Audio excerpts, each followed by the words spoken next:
అల్లూరి సీతారామరాజు జిల్లా బస్సు ప్రమాదంలో సహాయక చర్యలు కొనసాగుతున్నాయి. మృతదేహాలను స్థానిక ఆసుపత్రికి తరలిస్తున్నారు. గాయపడిన వారిని ఆసుపత్రిలో చికిత్స అందిస్తున్నారు. మారేడుమిల్లి దగ్గర ఓ ప్రైవేటు బస్సు అదుపు తప్పి లోయలో పడింది. చింతూరు మారేడుమిల్లి ఘాట్ రోడ్లో రాజుగారి మెట్ట వద్ద ఈ ఘటన చోటు చేసుకుంది. బస్సులో 2 డ్రైవర్లు 35 మంది యాత్రికులున్నారు. 9 మంది మృతి చెందారు. మరికొందరికి గాయాలయ్యాయి. మృతుల సంఖ్య పెరిగే అవకాశం కనిపిస్తోంది.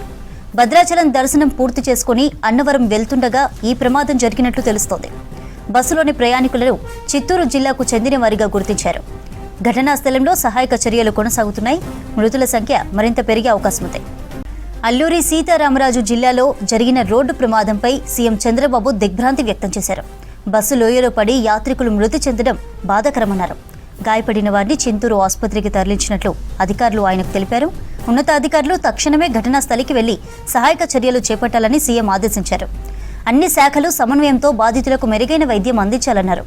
రోడ్డు ప్రమాదంపై మంత్రి నారా లోకేష్ తీవ్ర విచారం వ్యక్తం చేశారు. బస్సు లోయలో పడి యాత్రికులు మృతి చెందడం బాధాకరమన్నారు. గాయపడిన వారికి అవసరమైన వైద్యం అందించాలని అధికారులను ఆదేశించారు. బాధిత కుటుంబాలకు ప్రభుత్వం అండగా ఉంటుందన్నారు. రోడ్డు ప్రమాదంపై ఆరా తీశారు. హోంమంత్రి అనిత పోలీసుల నుంచి వివరాలు అడిగి తెలుసుకున్నారు. గాయపడిన వారికి మెరుగైన వైద్యం అందించాలని సూచించారు. ఈ యాక్సిడెంట్ కి సంబంధించిన అప్డేట్స్ అందించడానికి కాజా అందుబాటులో ఉన్నారు. కాజా, ఎలా జరిగింది యాక్సిడెంట్?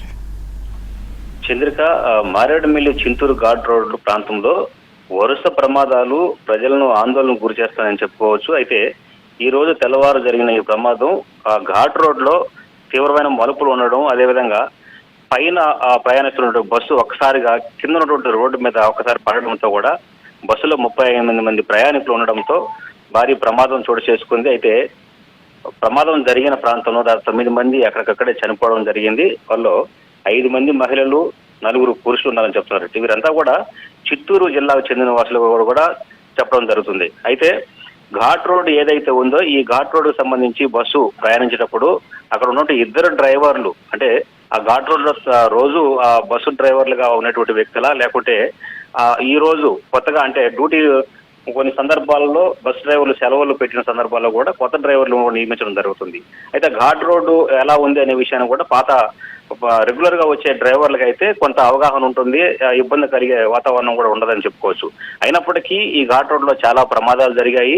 ఈ రోజు తెల్లవారు జరిగిన ప్రమాదంలో కూడా దాదాపు 9 మంది చనిపోయారు. మరో 20 మందికి పైగా గాయాలయ్యారు. స్థానికంగా ఉన్నటువంటి అధికారులందరూ కూడా అప్రమత్తమయ్యారు. అదేవిధంగా రెస్క్యూ టీమ్స్ ని అక్కడికి తరలించారు. ఆంధ్రప్రదేశ్ ప్రభుత్వం కూడా తీవ్రంగా స్పందించని చెప్పుకోవచ్చు. ఒక పక్క ముఖ్యమంత్రితో పాటు హోంమంత్రి, అదేవిధంగా డిప్యూటీ సీఎం పవన్ కళ్యాణ్ కూడా అధికారులని ఆదేశించారు. అయితే అక్కడ ఉన్నటువంటి క్షతగాత్రులందరినీ కూడా 2 అంబులెన్స్ లో దగ్గరలో ఉన్నటువంటి వైద్యశాలకు తరలించారు. వారందరూ కూడా మెరుగైన చికిత్స అందించే ప్రయత్నం కూడా చేస్తున్నారు.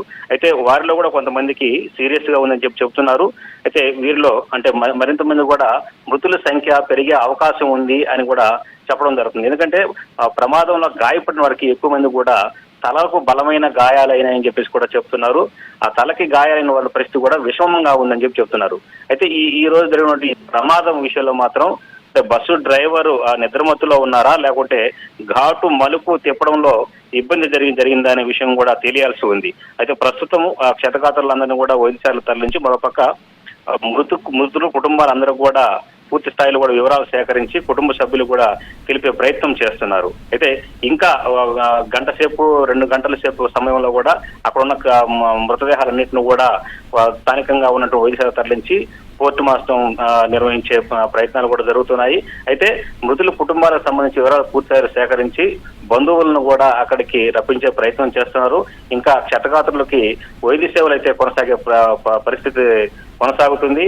మరి కాసేపట్లో అంటే ఎవరైతే సీరియస్ గా ఉన్నారో వారందరినీ కూడా అక్కడి నుంచి వేరే సూపర్ స్పెషాలిటీ వైద్యశాలకు కూడా తరలిస్తామని చెప్పేసి కూడా వైద్యులు చెబుతున్నారు. చంద్రిక ట్రావెల్స్ అని నేను పేరు పెట్టుకున్నాను.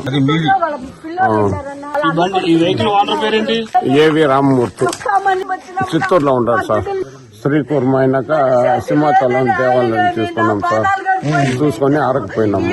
6వ తేదీ రాత్రి బయలుదేరాం. 7, 8, 9, 10, 11. ఈ యాక్సిడెంట్ లో ఒక 9 మెంబర్స్ చనిపోయారు సార్. ఒక 23 మెంబర్స్ వరకు ఇంజూర్డ్ అయ్యారు సార్. వీళ్ళందరినీ కూడా మన సిహెచ్సి చింతూరుకి షిఫ్ట్ చేశాం సార్. ఈ యాక్సిడెంట్ కి డ్రైవర్ నిర్లక్ష్యమే కారణం అని చెప్పేసి ప్రాథమికంగా మేము అనుకుంటున్నాం.